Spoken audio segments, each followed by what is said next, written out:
But if you get it the wrong way around, you point fingers at the individual and you say, what's wrong with you versus what's happened to you? What's your story? And that's what we've got to shift. Telling people that they have a chemical imbalance and all that stuff, that's what's causing people to die 8 to 25 years younger.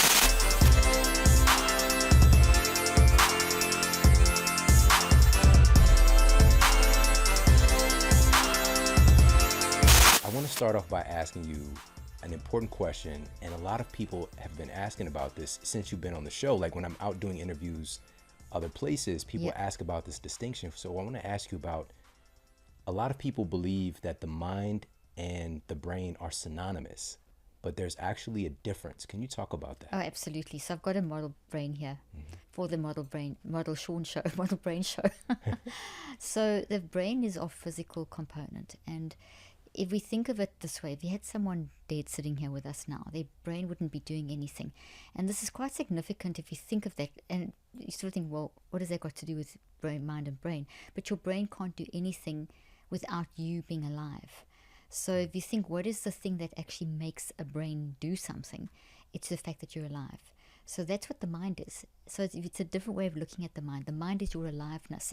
And being alive, we're able to have this conversation. We're able to have a relationship. We're able to talk about things and explore things. You can, life happens. You show up in life. So your mind is actually using the brain and the body. So it's a mind-brain-body connection to enable us to function.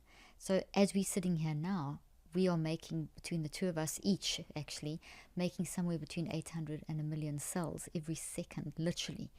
And if you're dead, you couldn't do it. So what's making you make those cells, and what's making your heart beat, and what makes the blood flow through your veins?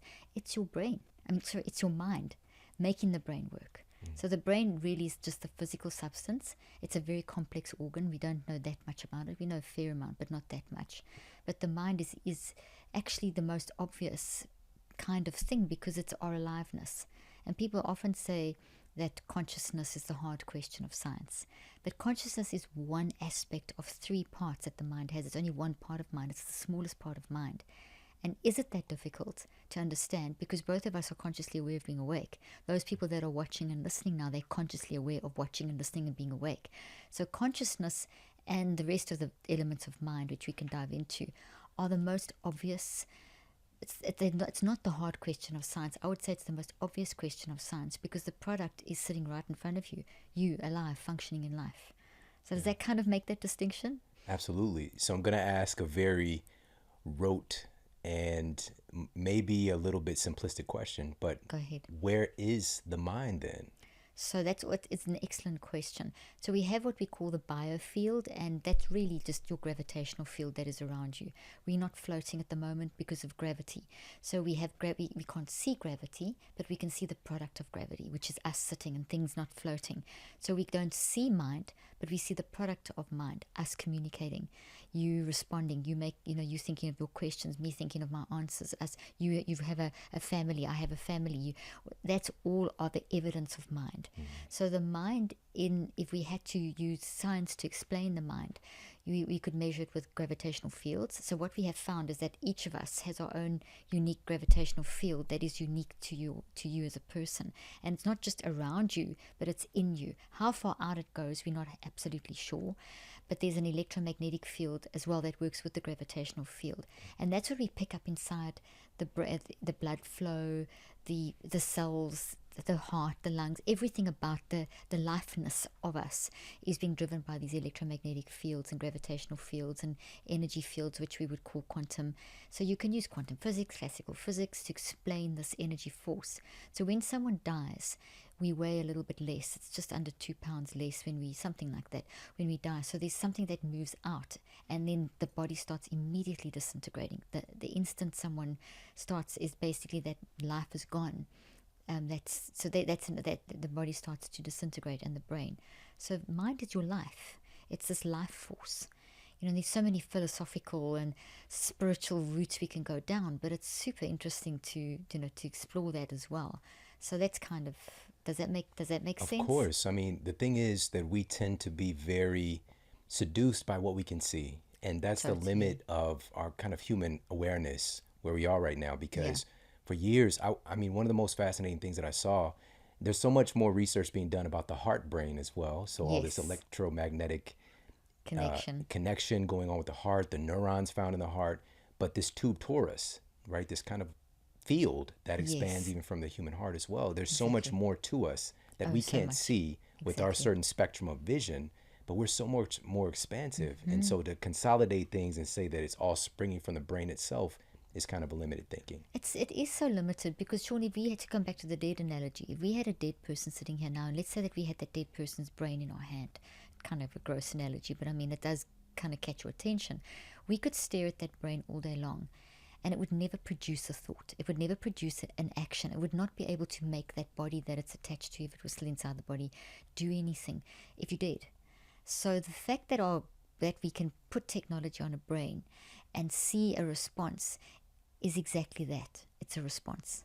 It's not it's not that the brain is generating, it's the brain is responding to an energy field that is coming into the brain, and it's changing the structure of the brain, it's changing all the energy fields of the brain, the neurochemicals of the brain, etc., which then instruct the body. And that's really what mind is doing. It's driving that force. So the brain can do absolutely nothing without the mind. And the mind needs the brain, otherwise what's the mind? It's got to have some sort of solid thing to settle into, and that's where the brain and the body fulfill that role, if you want to put it that way. You said that consciousness is only 1/3 of this equation. So Yes. what are the other 2/3? Okay, so consciousness is one of the smallest thirds. So it's actually not even a third. It's around about, if we estimate it's somewhere between 1, maybe 5%, at an absolute push 10%. But from the research I've done and looking at my colleagues in the field, it's about 1% of who we are. The conscious mind is only awake when we're awake, and it operates quite slowly. It operates at about 2,000 actions per second. And then you've got the non-conscious, NON. I know with my accent, sometimes people don't quite get that. So non-conscious. I'm not saying unconscious. I'm saying non-conscious, NON. And the non-conscious mind, that is the biggest part of us. That's pretty much 100% of who we are. And it's literally the conscious mind is linked to it, but it's only about 1 to 5% of who we are. So the non-conscious mind operates 24/7. It's infinite in its speed and capacity. It is constantly enabling us to actually function moment by moment in life. It's aware of everything going on around us, and it's processing everything so that we can actually function, that we can sit, that we can avoid falling in the middle of the road in traffic, that we can reach out and drink a glass of water, that we're aware of being in a studio. It's your non-conscious mind that is taking in literally 100% of the signals in the environment, including what people are thinking, feeling. All of that's generating an energy, and your non-conscious mind's taking that in. Your conscious mind is deliberately and intentionally focusing on certain things, and those certain things are within our limited capacity that we can consciously focus on. But the non-conscious mind is taking in pretty much everything in our environment. So some of the stuff in our environment is going to be not so great, and that can affect us, but we can come back to that. So the third part of mind then is the subconscious. And the subconscious is a portal, like a doorway between, or a bridge. I think a portal is a better explanation, between the conscious and the non-conscious. So think of the non-conscious, one way of visualizing this is to think of the non-conscious as an enormously infinite forest filled with trees. And the subconscious almost is like this dome, imagine a sort of dome, and when those movies that you see where there's this hole opening up in the atmosphere, that's kind of a nice visual for the subconscious. And then the conscious is, this may be one of the trees moving through this portal opening up, and then the tree kind of floating through that into our conscious mind. So that's, if you can visualize that, and the conscious mind being small, then this portal sort of being a hole, and then this infinite non-conscious. And it's the non-conscious mind that works 24/7. So it's helping us to build our life experiences into the brain and body and mind while we're awake. And every experience, like this conversation, and what happens from here, and we're going from here to the airport and flying, and you going from here to your family. But all of these experiences are experiences that we're having, and our mind processes that into all the parts of the mind work together to process that into the brain, body, and mind, stored in 3 places. And then that impacts how we function. Then you get the unconscious, and the unconscious is not a state of, it's not a mind, part of mind, it's a state. So it's sleep. and it's if you're knocked out by a baseball bat or something, or if you're under anesthetic, something like that. That's the unconscious. So we literally get unconscious versus we are in conscious, non-conscious, and subconscious. So non-conscious is operating 24/7. The subconscious and the conscious is operating only when we're awake. So fascinating. This is so exciting to hear this and to talk about this, because we just to hear that our unconscious mind is taking, it's limitless. It's taking in every single thing. Everything. And if you even just take a moment right now, you can start to play a game and isolate and start to pay attention to some of these things that are getting picked up that you have filtered out. It's not part of your conscious. And this reminds me, the reason that this is so kind of tangible is at my wife's birthday party, we had a magician and he did a little bit of hypnosis, right? And so I've seen this occurrence where, you know, you have picked up something in your environment, but you're not aware of it. Exactly. Until you're under that hypnotic state. Yeah. And then you can kind of retrieve this thing that the magician intended you, or the hypnosis intended you to kind of pick up or identify. Yeah. Mm-hmm.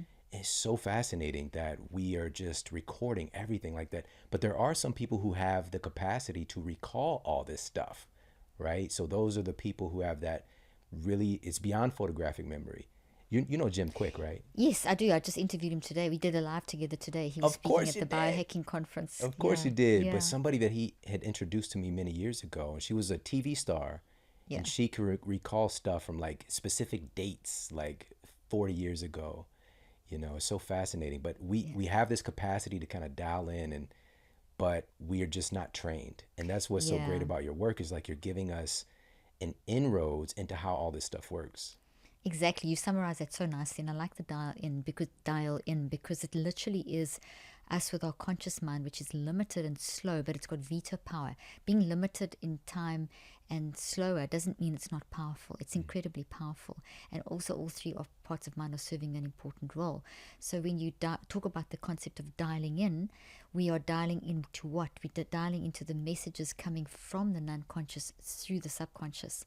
And that's what's really fascinating, because your non-conscious, as you reiterated what I was saying earlier on, is that our non-conscious is taking in everything around us. And not everything, and I mentioned this, is great for us. There's certain maybe political views or things that happen or comments that people make or just bad stuff going on around us that we are taking in, and it's impacting how we function, because everything that we take in is building into the physical brain and the body. So if it's toxic, it's actually creating a damaging state. It can damage, it can increase things like autophagy, and it can influence the proteins, the way the proteins fold in the cells, and it can influence the functionality of the cells, and it changes the brain structure. But fortunately, there's a protective mechanism in place. So not only is the non-conscious mind taking in everything and actually kind of in charge of this building process, it also searches. So it's our deep wisdom. It's searching to find anything that's potentially toxic, like this little wiry tree that I've got here. So let's say we do have some sort of an experience that, or we're reading the news and we're not really processing it, but it's going in, or things are going on around us in our environments, which is, contextually things are going around us all the time. Your non-conscious will search for those. And when it searches for those, then basically what it does is it searches for those to find them, to root them out. Because the more we keep of those, so think of this huge forest, and in it's mainly green trees with healthy thoughts. I've got a little, let's take these flowers for the healthy thought. Would look like those flowers. And then that would be the toxic thought. The majority, hopefully, of most people's minds is filled with the healthy thoughts. But we do have toxic experiences. It's inevitable. You're going to have toxic experiences, big, small, whatever. But it depends on the person's lifestyles and the exposure. Like someone in a war zone is going to have more. In Ukraine at the moment, they're having 100% of toxic issues happening all the time. The point being is that your non-conscious is looking for these, and looking for the ones that are blocking your peace, which will then block your cognitive wisdom, your clarity of mind, your decision making, your physical and mental health, your brain health. And it finds the ones that are the most disruptive, and sends those through the portal, and sends those as thoughts. And thoughts look like trees, and they send them through the portal into the conscious mind, and sends them with a bunch of signals. So they don't just come through and disappear. They come through with a lot of noise. And the noise that they come through with are emotions. and what we're saying and doing, our behaviors, and how we feel in our body, and our perspectives. And so those are the signals. So when we talk about dialing in, if we dial into those, what I call warning signals, we're then going to find the thought that they're attached to. And that thoughts come from the unconscious in a protective manner. And if we then pay attention to that, we can then go and deconstruct and reconstruct that thought into something that is manageable. Because our stories happen to us. We can't change what's happened, but we can change what they look like inside of us. But if we don't dial in, those thoughts are still there. They go up into the conscious mind, we ignore, we suppress them, they go back stronger than before, because each burst through the portal creates another energy flow added. So it goes back even stronger than before. And these are not programs. These are very intelligent thoughts that are dynamic and alive. You're intelligent. You're not a pre-programmed being. There's no... there's a lot of teaching around the subconscious being this sort of pre-programmed, lots of boxes or filing Factory cabinets setting. or settings, or like tape recordings. I don't know, these different verbal ways that people have used to explain it. But it's way more than that. It is, every experience is a dynamic, very intelligent thing that's happened. It's a thought that looks like a tree. So if you look at this tree shape, this toxic one, there's roots, which is the origin. There's a tree trunk, which is the processing, and there's the branches, which is our unique interpretation.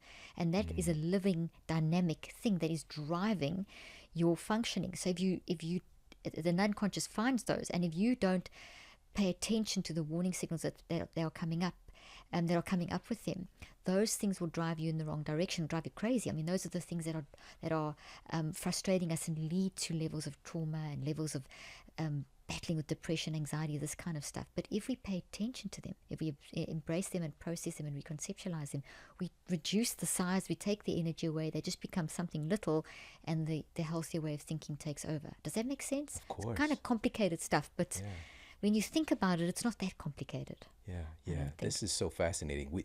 The most beautiful part is that we have the ability to kind of, I'm thinking of like Mr. Miyagi. Yes. And be able to kind of trim these branches, or even more so get down and kind of deconstruct and reconstruct, like you said. That's the thing, yeah. And create the mental outcome, the brain outcome as well, because the brain is a manifestation of the mind. Exactly. That we want. We can consciously do this, but if we are not aware of this, we're going to kind of be at the effect.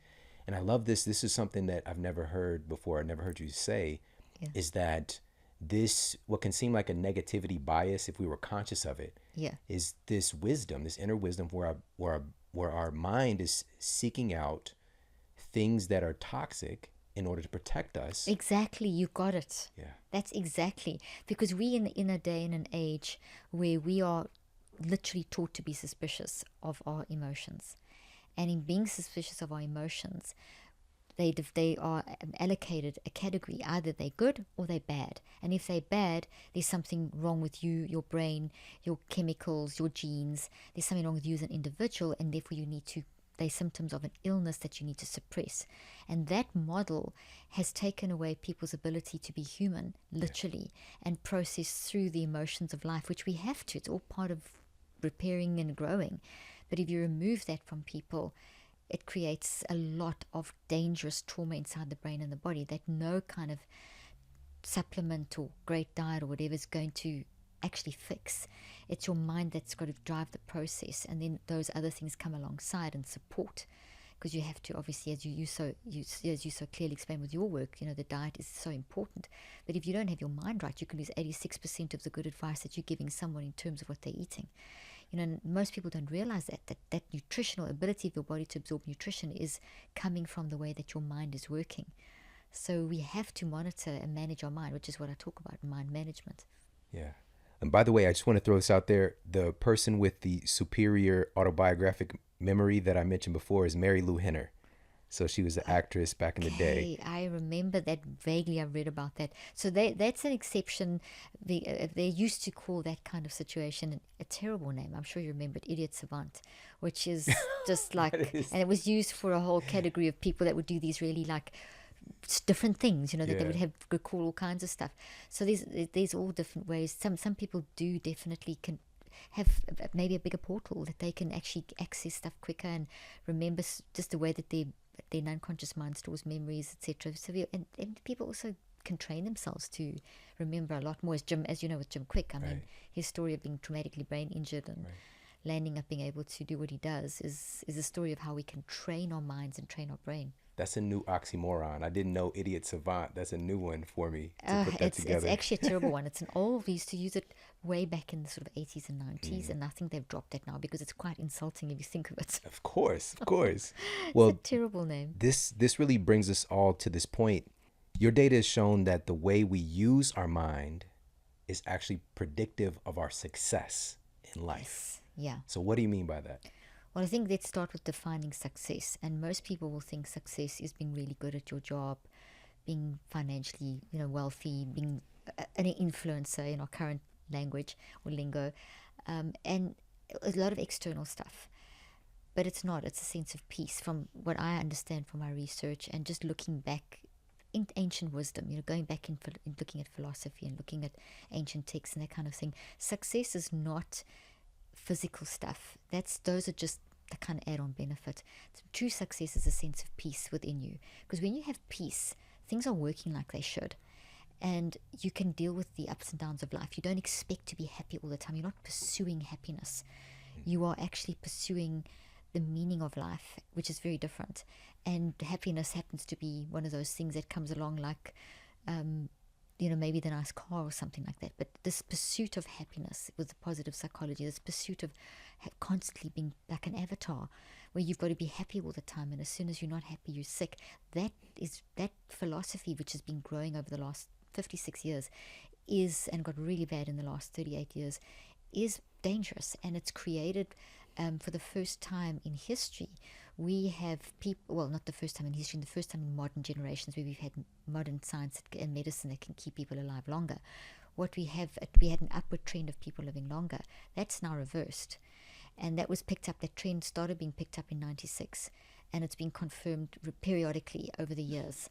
And basically that trend is showing that people are dying 8 to 25 years younger than they should from preventable lifestyle diseases. And I know you know a lot about this because it's really in your wheelhouse. So only around 5% of diseases are related to our genes, and around 95% are related to preventable lifestyle issues. So what that means is that people are getting diseases in this modern age of advanced medicine. People are dying between 8 to 25 years younger from preventable lifestyle diseases, which is totally in your wheelhouse, because that's what you talk about so much in terms of looking after your lifestyle. And to look after your lifestyle, that's you managing your lifestyle. What's the you? Mind. Right. So it's mind decisions. And we've got this almost distortion around success is if I take this many supplements, do this amount of workouts, do this, eat this way, achieve, have these goals, hustle culture, whatever it may be. Maybe even there's the shift in the other direction. We've got to have a lot of self-care. There's a huge amount now.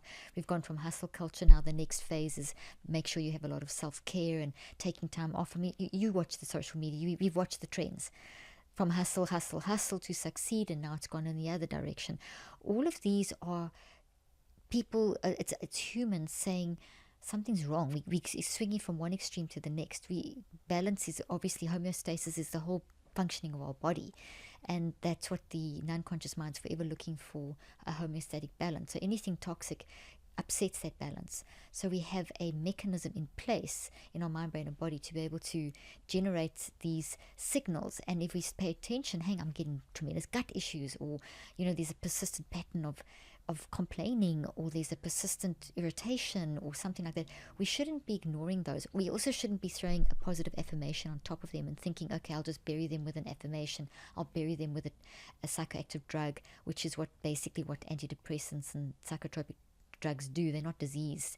They're not disease-based. Not fixing a disease. They're basically just changing the brain so that you may temporarily feel better.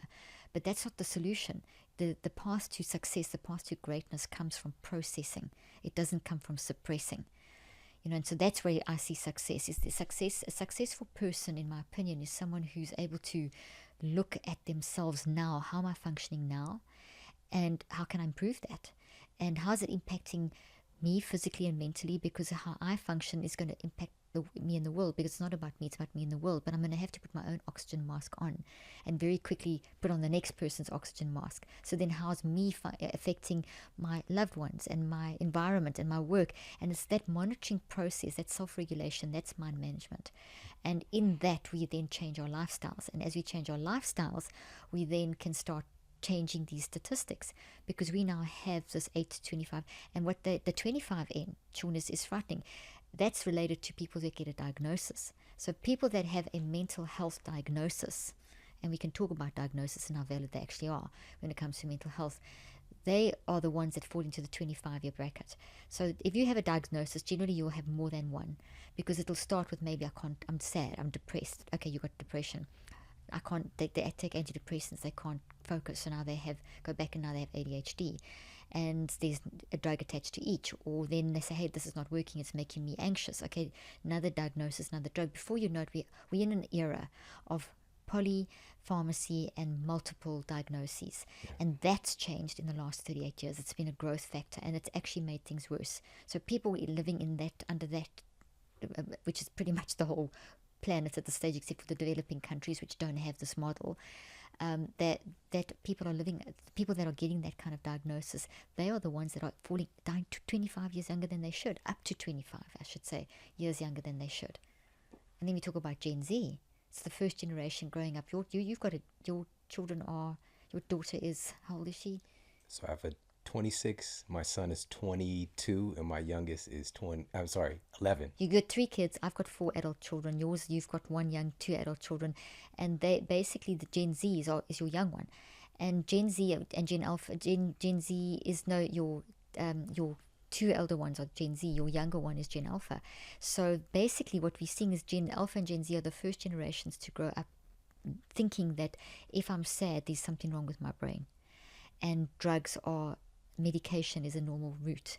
And I'm not saying, I know your children don't have that, because you and I have brought our kids up differently. But if you take the average child, like if I go and speak at a school now, and I speak to a group of children in that age group, and you ask them what is depression, they'll tell you it's a chemical imbalance. Right. They'll tell you that, and you'll say, but why do you think you're depressed? Oh, because I've got a chemical imbalance. Why have you got a chemical imbalance? Because how do you know? Because I'm depressed. So it's this tautology that doesn't make sense. Whereas 10 years ago, 20 years ago, I could go into school and talk about this. And I'd say, okay, what do you think depression is? They'll say, well, I'm getting bullied at school, and my parents are going through a divorce, and I've just moved from a new school and no one's accepting me. So in other words, they tell their story. So we've taken children's stories away from them. We've taken adult stories away from them, because we're telling everyone, even people that have all of us have just gone through COVID, through this pandemic, loneliness, etc., not being able to have face-to-face interviews like this. I mean, that has affected all of us. So people are depressed. They are more anxious, and so they should be, Shawn. That's not a new disease that's growing. It's not a mental health pandemic. It is a very normal human reaction. So instead of us putting the fear of God into people and saying, oh, now this is the next pandemic wave, and our children are dying and suicides are increasing. Yes, they are, but not because there's a mental health pandemic. It's because we have a mismanagement of mind pandemic. We are not allowing people to process their emotions. We're not allowing people to have normal responses. The minute people have a normal response of grieving for a loved one longer than a few weeks, you get a diagnosis. I mean, the paradox is just, I mean, the cognitive dissonance in the whole thing is crazy. Prolonged grief disorder is now another disorder in the DSM and the ICD. It's another thing. And how does losing a loved one, you never get over losing a loved one. Time just lets you cope, but you never get over it. Time does not heal. Time just lets you cope. Now it's called a disease. Meanwhile, there's absolutely no foundation for this biological 6-year search to find and billions of dollars to find a biological base. Yeah, you just said it. We're taking away the humanness. Yes. Just by, again, and by the way, I'm put this study up for everybody to see. This was just published this year. And the title of the study is The Serotonin Theory of Depression, a systematic umbrella review of the evidence. And they're really bringing to light this theory, like you have this chemical imbalance, and then that's so we can prescribe something to try to treat this chemical imbalance. Exactly. When in reality, our emotions, in many ways, I'm so grateful, because our emotions are the thing that we tend to see or tend to notice, but they're springing up from something much more deeper. Exactly. And our skill set, what we're really requiring, what you're doing is giving us the skill set to be able to process our emotions, process our mind and what's coming out. Because what it's doing still, it's a natural human response Exactly. to feel anxiety about certain things, or to be depressed about certain things, or to take sadness and to medicalize it is a crime, you know. Totally. And I'm so grateful for your work. And also another thing And that you that, if I shared. may just jump in there, Shawn, Sure. the authors of that study, Jana Moncrief and Mark Horowitz and colleagues, I know them personally. I've interviewed them on my podcast and have been following them and working with them for years. And that serotonin imbalance is, do you know that in 1970, I think it's 79, they already had already thrown it out of the psychiatric world. In 1991, it was put in the psychiatric textbooks that it is a myth and it isn't the truth. Yet 85 to 90% of people globally, and of the ones watching us now, think that they have depression because they have a chemical imbalance. So it never was. Jana Moncrief and Mark Horowitz and colleagues from University College London took the 6 different ways that serotonin has been studied, from how the levels in your blood to the receptors to what they call the SERT gene, which removes it from the blood, and so on, from the synapses. All of those studies, not one single one, over 17 years of studies and thousands of people, not one was significantly conclusive that serotonin imbalance is linked in any way to depression. So none of those studies were true. Yet we have people being told that you have depression because you have a chemical imbalance. You have depression because your brain is different, and that comes to things like brain scans, like SPECT scans. And I use QEEG in my research. But QEEG does not tell you if you have a brain disease, because that's not what, and if there's a tumor, we can pick up something. But it's simply telling you how your brain is responding. So a SPECT scan, an fMRI, an MRI, QEEG, EEG, they are not telling you whether your brain is diseased or not. You can't look at those and say that's a depressed brain, that's a schizophrenic brain, because it's not doing that. Your brain changes every moment, so it's simply showing you the response to how you are in that moment. And you can have a long moment, you can be sad for a minute, it could be going on for weeks or months, and that will reflect, but that's not the cause. The cause is not in the biology, the cause is in our life circumstances, and then that changes our biology. But if you get it the wrong way around, you point fingers at the individual and you say, what's wrong with you, versus what's happened to you, what's your story. And that's what we've got to shift. So, and that's the other shift. It's the one that telling people that they have a chemical imbalance and all that stuff. That's what's causing people to die 8 to 25 years younger. It's a complete mess. I feel right now the emotion springing up for me is a little pissosity, because you just shared the fact that this has been disproven For years. for a long time, you know, this serotonin theory, and also this The chemical gene myth. imbalance, which also don't forget the fact that oftentimes you're not testing the person or actually looking at their blood work or No. any of this stuff. No. It's based on a conversation.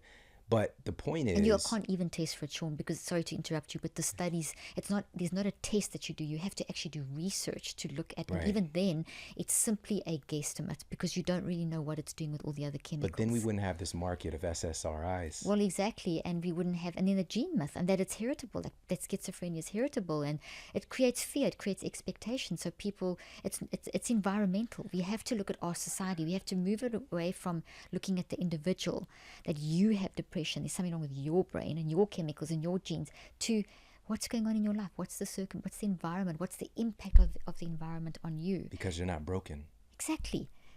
Sure, you're going to have an impact because the mind uses the brain, so the brain does get damaged like that, but you can undo the damage. You can rewire that damage. Yeah. Billions have been made. Billions. Selective serotonin reuptake inhibitors, and not to mention all the other medications used to treat a symptom. Antipsychotics, and the damage they do to the now brain in the long I'm a big term. results person. Look at where we are. Has it worked? No, not at all. The research is conclusive that we are worse off now than we have ever been when it comes to mental health. That what's being done now is groups of scientists are pulling all these studies of the different psychotropics, which is antidepressants, antipsychotics, anti-anxiety meds, and Ritalin, even as anti-stimulants. Even their names are wrong. They say anti as though they're fixing something, like an antibiotic directly targets a pathogen, So it's a disease base, but an antidepressant does not target a disease base. It's not specific to a disease. It's simply, because there isn't a disease foundation. It's simply creating a psychoactive effect in the brain, like cocaine or any of the street drugs, even the ketamines and all these things. They're not fixing anything in the brain. And that's the big lie that's been told. This is actually called medical battery. And there's a whole group of scientists that are working on this, because they're pulling all these studies and they are showing all the data that was not revealed to the public, and that it wasn't actually significantly effective, and how they played with the numbers to create these so-called significant effects of the drugs. They're not there. They don't exist. You've also shared something so powerful, which is the fact that our thoughts can actually, negative thinking, chronic negative thinking in particular, can create brain damage. And I've got to mention this point. This ties back to something you mentioned earlier about polypharmacy. And we'll put this study up for everybody to see as well. This was published recently, and this was published in BMC Medicine. And it was the relation of severe COVID-19 to polypharmacy and prescribing of psychotic drugs. There's been so many of those increasing the risk of infection and also the severity of disease. Exactly. Because we're not actually dealing with the toxicity from the thoughts that are coming up, the habitual negative thoughts we're not processing. Exactly. Shawn, I'm so glad you brought that study up, and I'm so glad you brought this that concept up, because these toxic issues, if we don't process them, and by listening to the unconscious and the signals and everything we've been saying, you get an immune response immediately to a toxic thought that's exactly the same as, for example, the COVID virus. So we all understand when that COVID virus, if it gets in your brain to your nose, through the epithelium, into your brain, it doesn't go directly into the brain, but it sits in the olfactory lobe of the inside the brain, but it affects it, okay, and then it affects our body. Now we know immediately that's a pathogen, so we know that the immune system immediately sends out immune factors. And what does it do? It goes and sends out the immune factors to create, and I'm going to do this very simplistically, inflammation in the area where there is a potential threat to your life. So wherever there's a threat, the immune system sends out soldiers. They build camp literally around that source, and the inflammation is pro-inflammatory. It's healthy. I mean, you know all this. I'm just explaining something. So we get this. Everyone kind of knows this. Then when the pathogen is controlled, then that you get the anti-inflammatory response. So then the immune system builds a memory, so that next time when that particular effort comes back, your immune system knows how to respond more effectively, which is what we're trying to do with viruses, the vaccines and things like that. So we all get that. But do you know that you get the exact same thing with a toxic thought? So let's say that you haven't dealt with a trauma. Let's say that there's someone in your office that's driving you crazy. Let's say you've got a relationship issue. You're not resolving something between you and a partner. Let's say that you have got this constant nagging situation that's happening in your life, that you've got this constant intrusive thought that keeps coming up. And intrusive thoughts, by the way, are your best friend, because they contain the information that will give you control back of your life. But if you're not dealing with those things are getting the same immune response. So in other words, your brain's immune system and your body's immune system do not know the difference between whether it's the COVID virus or whether it's that toxic argument you just keep on having with your husband or your wife or your partner or your boss or whatever. They see them the same way, because that experience you're having is a physical thought made of proteins. It is a change in every cell of your body, as is that pathogen. That's how the COVID virus, with its little hooks, it's a real physical thing. As physical as that thing is how physical our toxic thoughts are. I mean, and we can change that. And the hope is, the beauty of this whole thing is, okay, well, if I don't take drugs, then what do I do?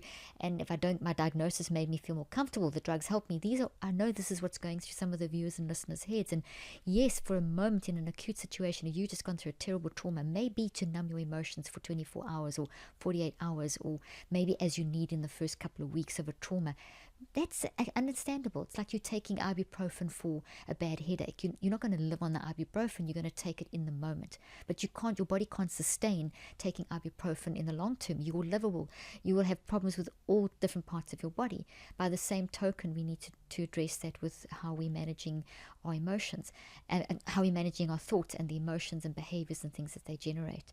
We need to recognize that we have to actually process them and not just push them down and suppress them. So the medication's not treating the problem, and that's what people have been led to believe. So the hope is that because our brain is always changing, if we embrace that pain and go through a process of processing and reconceptualizing, deconstructing, reconstructing, working out the why this has happened, what can I do? That painful process, which happens in cycles of 63 days, I've even worked out the timing of how this mind-brain-body connection goes.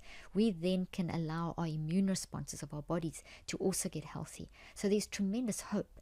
You're not sitting with depression as a genetic disease for the rest of your life and thinking that's it. Do you know how many people, Shawn, say to me, oh gosh, my mom had it, my dad had it, this had it, so I just thought that I just had this conversation with someone the other day. They just thought, well, I'm feeling depressed and I come from a family and they're all crazy, and so I thought, what's the hope? And just kind of, this person just wanted to lie on the couch and give up on life, and then saw their child battling. I said, no, that's not the situation. And I mean, they'd gone through the system that I've been training them, but essentially what they said was that they didn't realize that there was hope.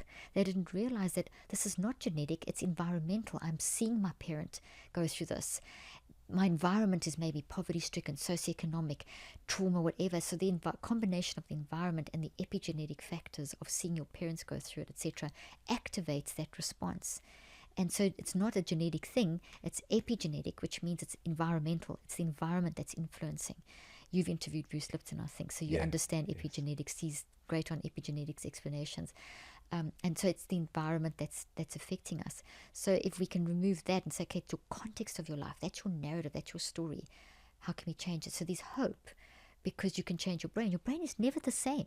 So to show someone a SPECT scan and say, this is psychotic depression, you have this disease, is a terrible thing to say to someone, because it makes you think, oh my gosh, my brain, what hope is there?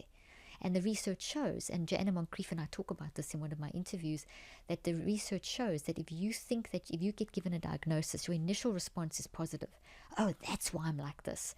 But then it swaps very quickly, and that person's ability to heal reduces dramatically, because they lose their hope. Now what? It's an empty gift. It seems like a gift, but you opened up. Now what? And that's what we don't want to have. I want to give people full gifts, filled with the gift of life and success and internal peace, etc.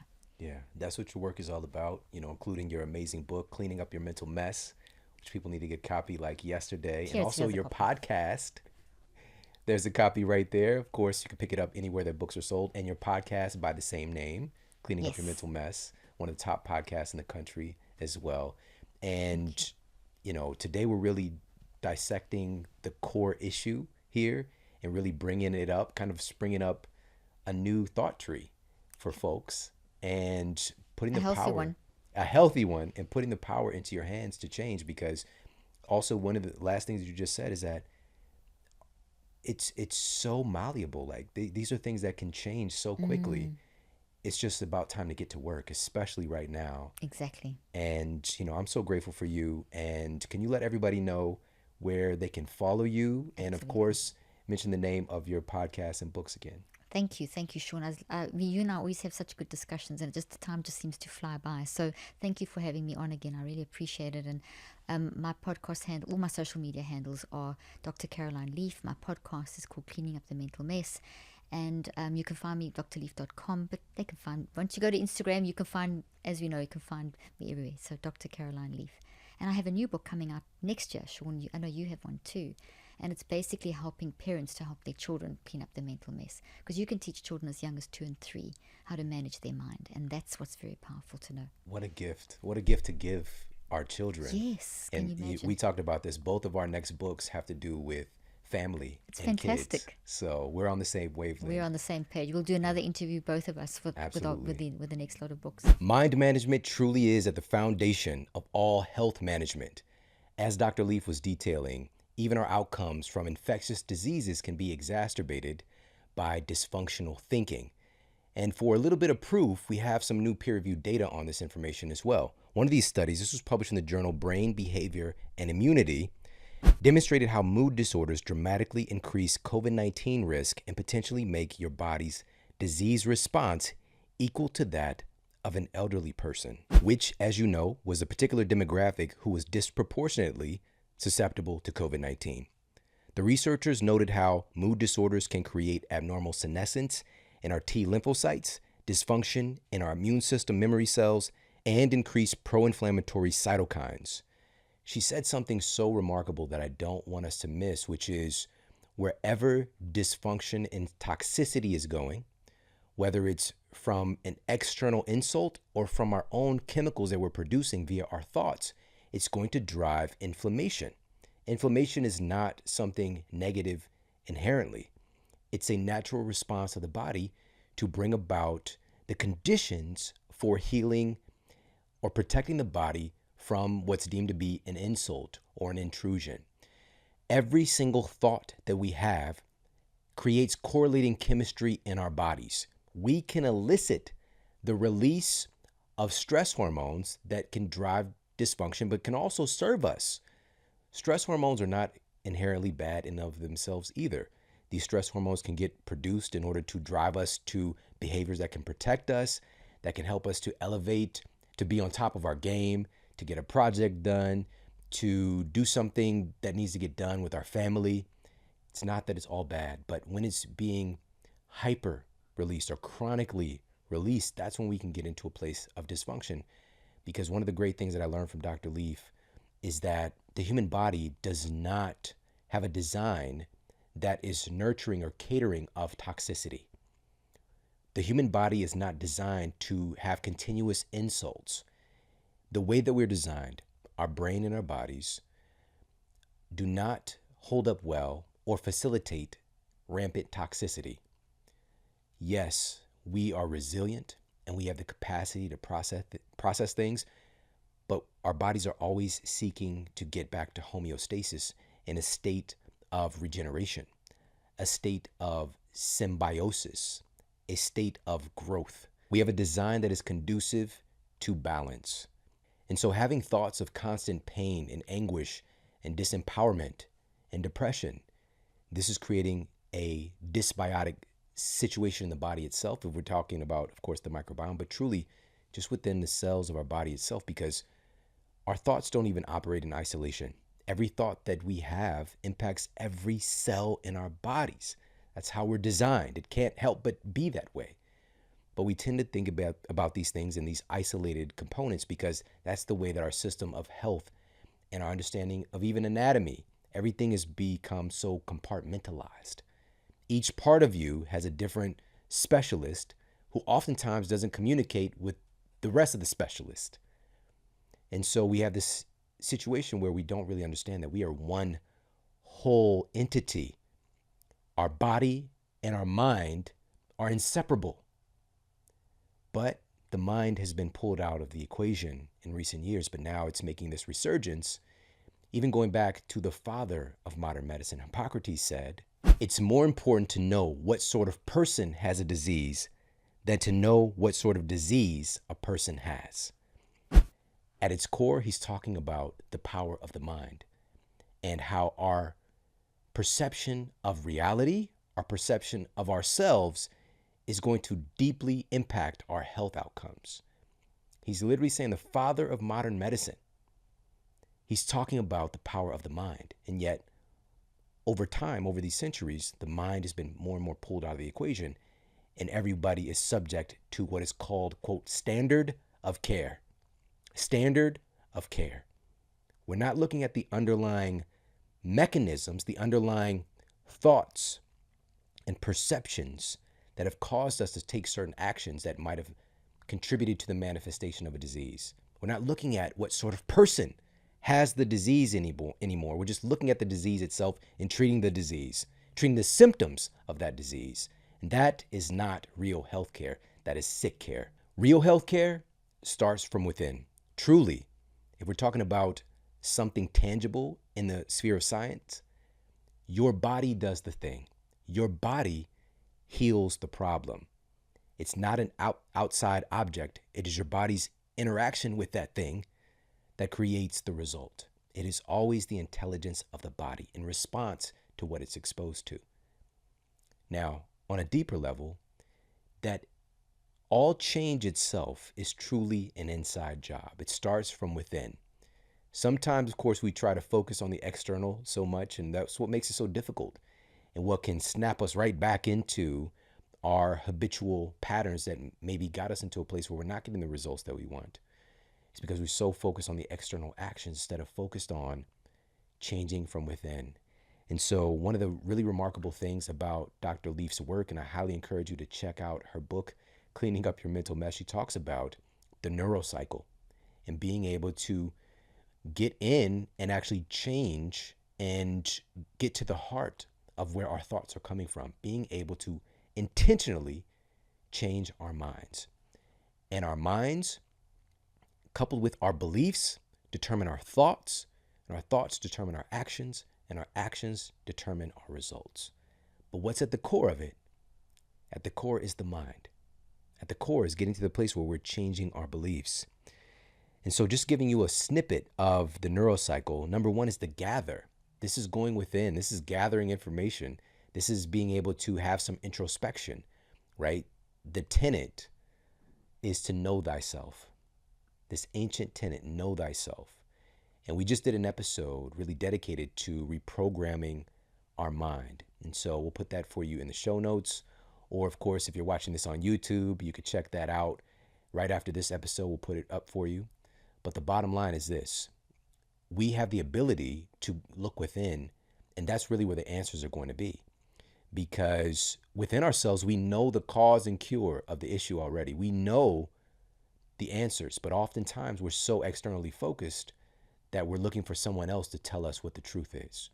But being able to have introspection, to look within, to gather information, we have to take time to stop being distracted and to spend some quality time with ourselves. All right, some QT with ourselves. All right, getting to know yourself. How is that not the most important relationship in our reality? Right? We're so focused on external relationships, which are incredibly important. But there's so much that lives within us, spirit that lives within us, and to commune with that, it is one of the most powerful things that we can do. But how often are we doing that in our lives today? Is it an accident that our attention is being so pulled in all these different directions that we're so distracted? It's not an accident at all that we couple that with the society that has the highest rate of chronic diseases ever seen before in human history. With all of our advances, you would think that this wouldn't even be possible. We know so much, and yet our health is so tragic. That story has to change, and it starts by us going within. So number one is to gather intel. That's what you do before you go on the excursion or before you hit the ground with the operation. Gather intel. Number two in that neurocycle is to reflect. This is where you use the inner tools that we already have that we often outsource or we don't take advantage of. Ask questions. Utilize this instinctive elaboration, this innate program that the human mind is displaying through the brain by asking questions. The human mind is obsessed with questions, with our dominant questions. Questions are really the answer. They drive our focus. And it's one of those things that's even used in popular media to keep us hooked, to keep us questioning, like, what's going to happen next? You know, at the end of that episode, they have that open loop. Have you questioning things so that you go right to the next episode, right? So instinctive elaboration, we all have a dominant question that we're asking ourselves. And for some folks, that might be, how can I make this moment more special? Or how can I be of service? Or it could be, how can I get people to like me? Or it can be, why me? Why is my life so hard? Right? So we have a dominant question that we tend to have displaying automatically. We might not even be conscious of when it's going on. But I had that dominant question of why me? When I was dealing with a diagnosed chronic, incurable, degenerative spinal condition, so-called incurable, my habitual question, my dominant question was, why me? Why me? Why did this happen to me? Why won't somebody help me? And so by posing that question, we innately look for the answers. So I'm seeking, oftentimes, that non-conscious mind, as Dr. Leaf articulated, is getting all this data from the environment where our subconscious and conscious can start to identify things that are deemed to be important to us because we're guiding our focus on what's getting in by our questions. So I'm finding things to affirm why me, why no one will help me. And it's generally going to be more negative qualities that I'm seeing and reasons why I'm unhelpable, reasons why I'm unworthy, reasons why I don't deserve to feel better. But eventually, that question shifted when I realized that I've been outsourcing my potential and my power to people who are well-meaning, who give me these diagnoses, who are telling me that I can't get better. But I realized they're telling me I can't get better. I want to get better and they're telling me I can't. If I'm going to listen to them, I already know that the end of that story. That's not my lot in life. That's not the story that I'm choosing to write. And so I had to take responsibility for my life, for my health, for my story. And I asked a simple question that changed everything. What can I do to feel better? What can I do to get healthy? It changed my focus instantaneously. Now, even within that, this isn't just going to stick. There's more to the neurocycle, but this was starting the process. And so ask questions. Also, of course, answers are going to become coupled with that. And also discuss. This can be an internal discussion, or this can be an external discussion with your trusted advisors. This can be people in the healthcare domain. This can be counselors. This can be trusted friendships, family, spiritual directors, practitioners. Most importantly is the discussion within ourselves. Now, we might be like, I can't talk to myself. That's crazy. People who talk to themselves, you do it all the time. You do it all the time. All right? Christopher Williams. Shout out to Christopher Williams. He had a hit song called I Talk to Myself because there is no one to talk to. People ask me why I do what I do. First bar, people call me crazy. They think I'm deranged. They think I'm insane. But hey, it's that broken heart vibes. He's talking to himself, trying to process. He's trying to process the game. All right, Christopher Williams. This is, shout out, New Jack City soundtrack. All right, New Jack City was an era of my life. Shout out to Wesley Snipes and Ice-T, Chris Rock. And also Christopher Williams was in the movie and also a hit song on the soundtrack as well. But this process of discussing within ourselves, our questions, our answers, being able to discuss, that's that processing piece. And also external discussion as well is very valuable. Just the process of speaking and sharing, getting it out of your head and out of your lips is very cathartic on so many levels because it forces us to do this next thing, which is to consolidate and to provide clarity, to articulate something, because our thoughts can be very fleeting and very scattered and very seemingly sporadic, and we might not be able to catch them and to really understand them, right? We'll have feelings attached. It can just seem like a lot of chaos. But this is number 4 in the neurocycle. So number 1 is gather. Number 2 is reflect. Number 3 is to write down the data that you're extracting, right? Write it down. This adds clarity and helps to consolidate these things. There's something really powerful, seemingly magical about spelling, casting a spell, spelling it out. There's something really magical about that process because it's providing consolidation and clarity. It's making you vocalize and give some personification to these things that are going on in your mind. And you can look at them from more of a meta perspective. Step out, there's some detachment that takes place.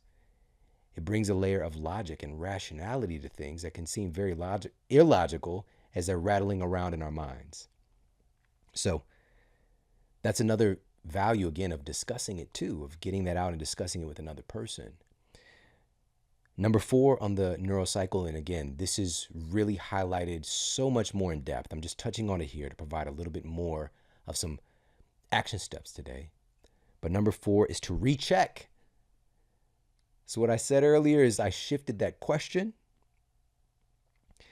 and instantaneously my life changed, but it could have reverted back. I had that thought tree.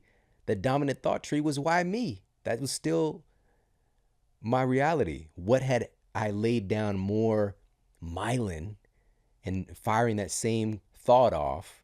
That was stronger at the time, but there was so much emotion behind this new question.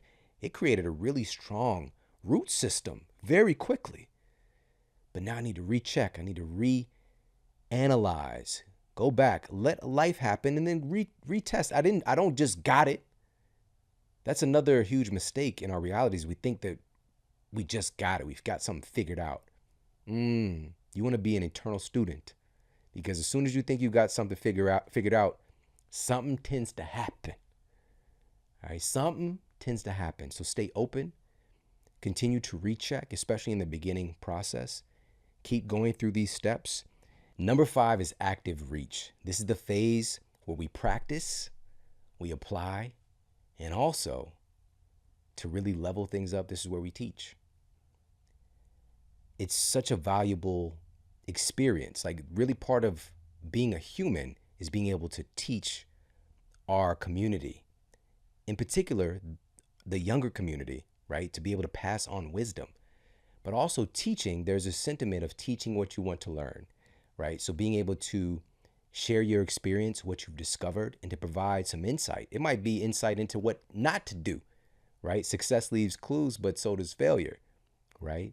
But also you'll know, especially once you see the episode when we talk about 8 ways to reprogram your thinking, failure is a misnomer, because you can't truly fail at a thing, because the only way that you truly fail at a thing is if you don't learn something from it.